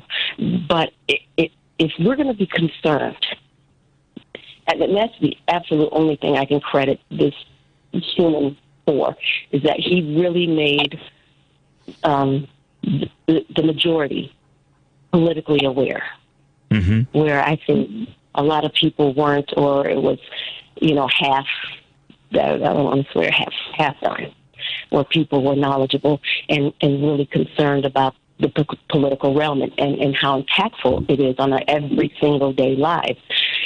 But if we're going to be concerned, and we're now concerned about this person becoming president, then just like his followers and the media was like, well, he said so-and-so, and people, his followers were coming and saying, well, what he really meant.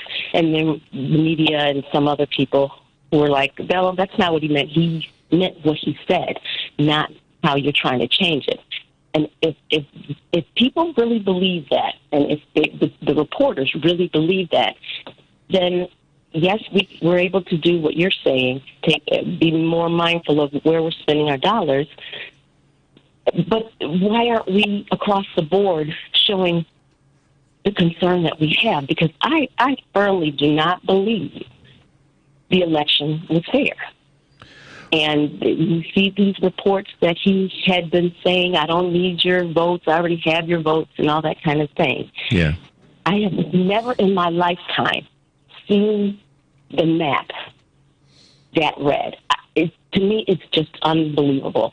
And I do believe, because money talks, I do believe the surge and the support that Kamala and Tim had gotten was real. I do believe that. Yes, people can change their mind when they go in the voting booth and it's private and all that kind of thing, but I have a hard time believing that happened, but yet they spent their money. Yeah. Well, here's the thing, April. Couple of kudos to you. First of all, the fact that you have kind of you re-engaging a little bit, that takes courage, and kudos to you for that. Hell, I know that the night of the election and the day after, I was worn out. So I understand where you're coming from in terms of having to unplug a little bit. And I've actually advocated that some of us, and I say us, not you, us, needed to do that. And in various and different ways, unplug a little bit and then and then ask, what does this mean to me? What does it mean to me to fight for the things that I believe in? David Jolly talked about the election was not lost based on our ideas, and I agree with him on that. I've said it a number of times. So kudos to you for understanding you needed to take a break and get your head right, get your spirit right, and then be ready to come back. Because I made a note. I always say to myself, don't make notes, listen to what someone's saying. And in this case, I was trying to listening to what you were saying, but I made a couple of notes. And the first one is, remember your family's history and your familial history. You stand on, like so many of us, stand on the shoulders of people who had a fight, maybe bigger than the one that we have ourselves. We remember that, April. You stand on those shoulders every single day, as do so many of us. And let that help to reinvigorate your spirit as we go forward and as you go forward. And remember the things that those ancestors had to deal with to make it through at the time that they were alive. Do you understand what I'm saying? I definitely do. So that's part one. And the second thing is, now that you've kind of, getting your head right and you're feeling like, all right, I'm going to be in this fight. It's like the business and professional coach Mel Robbins says, if you can take action, you don't have a problem. And you can take action, and which is why I've been leaning into know who these companies are that are spending your money. If you do business with them, they're literally spending your money, and be willing to say that's unacceptable, and be willing to push back. And that's a way that you can have day-to-day control and not be perpetually frustrated, because now you got something to do that you've self-appointed and designed as your way of pushing back. And I believe in all my heart that if we collectively do that, if we collectively are very judicious about how and where we spend our dollars, that it will have impact. And we don't have to be sitting around frustrated and angry and PO'd. We can take action and do something. And that's what I'm sort of rallying everybody to do as best I can. And that's going to be part of my conversations and shows as we go into 2025 is what are we taking action on? What are we fighting on? Because we know that they're going to take, as my father used to say, they're going to try to run us through the grease, as my dad used to say.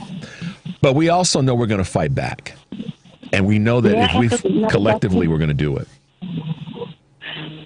Because me and others, widely known, have checked out, and because we were so shocked and surprised by the election and the amount of people that supported him, the fear, and I would assume I'm not alone.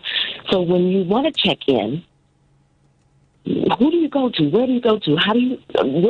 Because the fear is, am I going to the right person? Am I going to the right individual, the right organization, the right group that feel the same way I do? So I'm nervous about speaking out for repercussions. You're in search of. I do, and that I can buy. And here's what I can tell you: you can start here. You can start here, and I promise you this: that I will keep my word to be as much of a voice and leadership in this space, and with the tools that I have and the people that I talk to, be able to provide you with as vetted as possible groups and organizations that you can be a part of. Because it may be something that I've said before, April, and I'm going to hit this break in a second, but it may be just reaching out to local organizations that are doing something that's charitable in a space that's important to you. That may be your way of getting involved. Do you see what I'm saying? So, but how can we get in touch with you? Because I do want word of mouth. Just email me. You can email me at richard@wcpt820.com. richard@wcpt820.com. That's how you can send me an email. And you can always call the show, and Devin will get your information if need be. As if I get up early. Yeah, I know, but set your alarm for 7:30, and that way you don't have to get up that early. But just send me an email and go to the Heartland Signal. Go to the heartlandsignal.com website. Google me at WCPT. You can find me and reply or reach out, and I'll do my part to keep you in the mix. I promise you that. Okay. HeartlandSignal.com. Will do. God bless you. All right. Happy New Year. Happy New Year, April. Have a great weekend, and let's talk soon. Will do. All right. Take care. You too. Bye now. Let's go to Victor. We'll go through this break, and we'll wrap up. Hey, Victor, welcome to the show. Good morning from the northwest corner of our great country. How you doing, man? How do you do, Mr. Chu? Pretty We're well. All wet out there. You're a little wet out there today? What's going on? You got rain happening? What's going on? Oh, my God. Everything's turning green, including me. But I like to say, Karen, first off, Karen is really our Wonder Woman. Yep. And she's going to take out her magic lariat, and she's going to round up these Trump-supporting CEOs and with their magic lariat and put their heads, the heads of these corporations, and put them in a duffel bag, first off.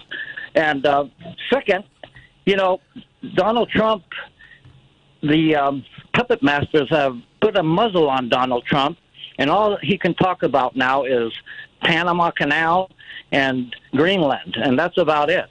He's been giving away too many secrets on how he's going to turn America into a dictatorship.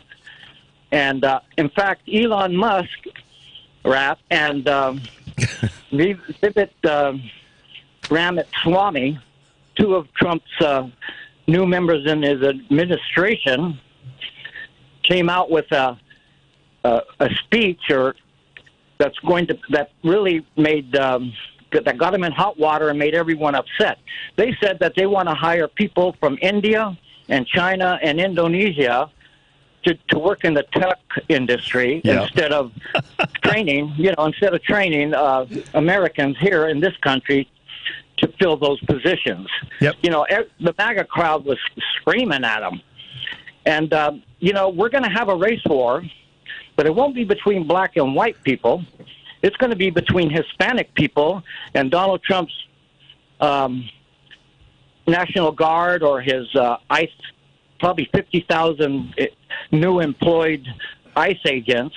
And the reason is, it's not going to be like it was last time when he was able to take these poor refugees and their family that walked 1,000 miles and stuff them in cages and separate them. What we're going to have is undocumented immigrants that have been here for generations. They have family here, and they have homes, they have cars, they're paying taxes, they work here, they own businesses. They are not going to stand still and have ICE agents or National Guard take away their family members and put them in some sort of facility. These people, I know them. They're going to fight. Yeah. And all I got to say is, National Guard or whoever Donald Trump employs to round up these people, they better be wearing a lot of bulletproof armor because these Mexicans and Hispanics and Latinos, they're armed to the teeth, and they're locked and loaded right now, baby. Well, we don't want to. It's going to be a race war. We don't want to be, and I know you're not saying this, Victor, and I'm just going to sort of further the conversation. We're not advocating, and I don't think Victor's advocating. We're just saying this could very well be the net result. And going back to what you said about the sort of the Asian community war in terms of tech, the tech community.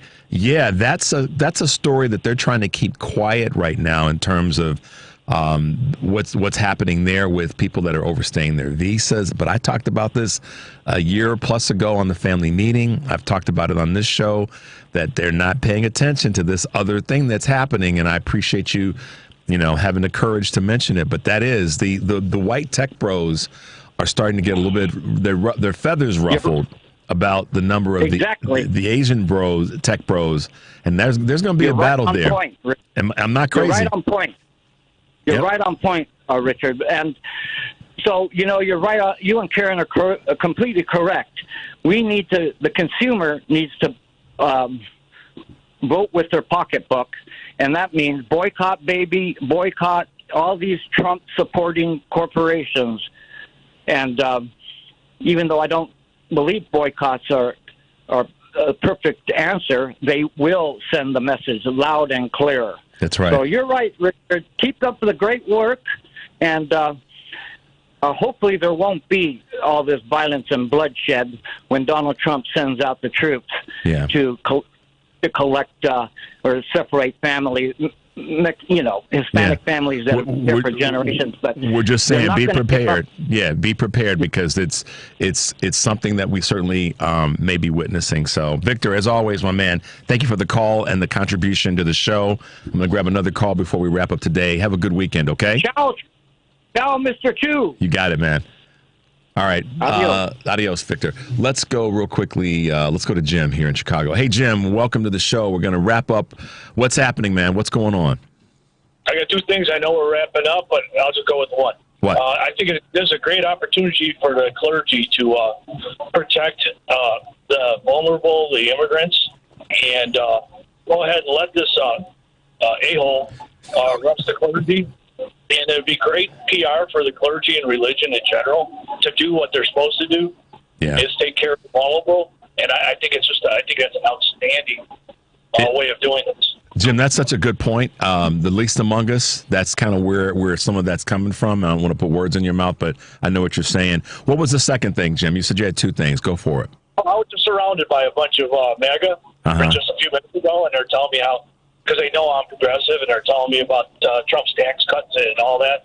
I go, all you socialists are the same. He goes, what do you mean? I go, so he's giving Social Security to the fire department, the police department, and service members that didn't pay into it. I said, that's socialist. You guys are a bunch of socialists. So I just threw it back at him. My man. That's how you fight it, Jim. You come to the fight ready with facts and sarcasm, but the truth. There it is. Right? There it is, Jim. I mean, listen. Socialism. Look at Byrne with corporate socialism, but they're not smart enough to listen to me. Did y'all hear what Jim said? Jim, repeat that situation that you just said. You were surrounded by a group of MAGA folks. Say that one more time. Oh, they were saying how Trump's going to cut taxes for us middle class. I'm in construction, and how how he's going to cut taxes on tips and stuff like that. And I said, be careful what you ask for, first of all. And then I went into the socialism thing. Yeah. Good on you, man. Yeah. Good on you. Yeah. Well, listen, I really, because I know some really, really great clergy people, and it would be great, and they would be the first to sit in jail for the vulnerable. Yeah. It would be. That's another group that needs to be rallied in the right direction. And I'm taking a bold step in saying that, but I live on the third rail, and I'm kind of like you, Jim. You want to be prepared to come back to them when people say some garbage. So kudos to you, my man. Peaceful civil disobedience works. Look at MLK, right? There it is. Jim, listen, man, I'm hoping you're having a safe holiday weekend. Be safe. Call us again. We appreciate your contribution to the show, and make it a good weekend, okay? You got it. Don't forget Union Yes. Yes, sir. Union Yes. All right. That's right. Devin, let's see if we can squeeze in this one little clip. Guys, we have a clip that, as we wrap up today's show, and I know we've been running it at a fast pace this last hour, but I came across this clip, and I'll tell you what it is, and then we'll talk about it as we wrap up. This is about a man who saw a young kid who was out playing his trumpet, and he decided to help him with a gift. Go for it. My husband always taking care of the folks' kids that's in need when it comes to a good cause.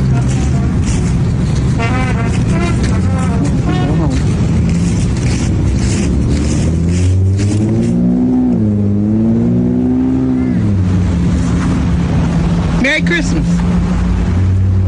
Bro, you can go home and enjoy your day. You can go home, sweetheart. Right? Merry Christmas. Yeah, yes, we're serious. Enjoy your day, bro. Merry Christmas, sweetheart. And yes. keep the 100 too. Go home and enjoy your day. I brought you another controller so your brother can have one. Thank you so much. I'm probably sweet. Thank you.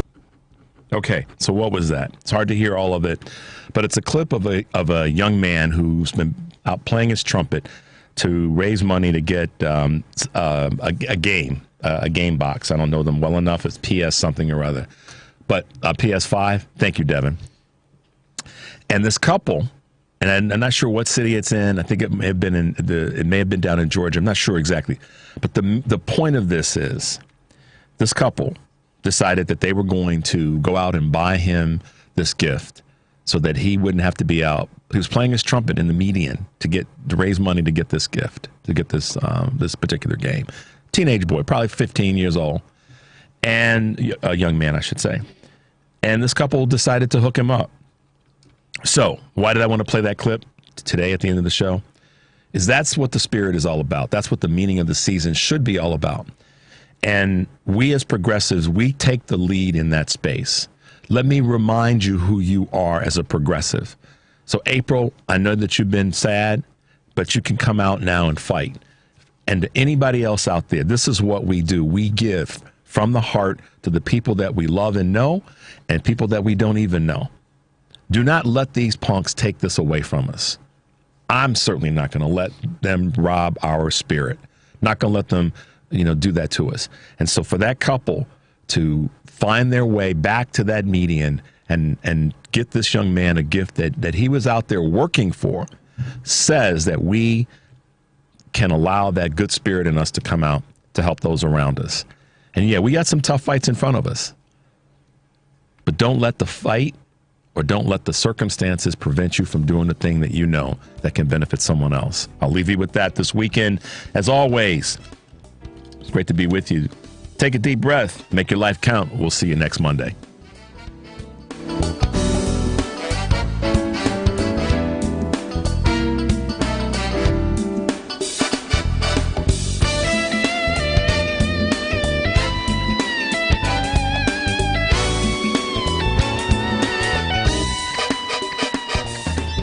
Are you tired of talking to yourself? We can get you an audience on the radio. You can produce and host your own radio show on one of our 2 stations. Please call 773-792-1121. That's 773-792-1121 and ask for Mark. Limited space available. If you're living with dry age-related macular degeneration or dry AMD, you may be at risk for developing geographic atrophy or GA. GA can be unpredictable and progress rapidly, leading to irreversible vision loss. Now there's something you can do to slow it down and get it going slower. Izervay is proven to slow GA progression. Izervay.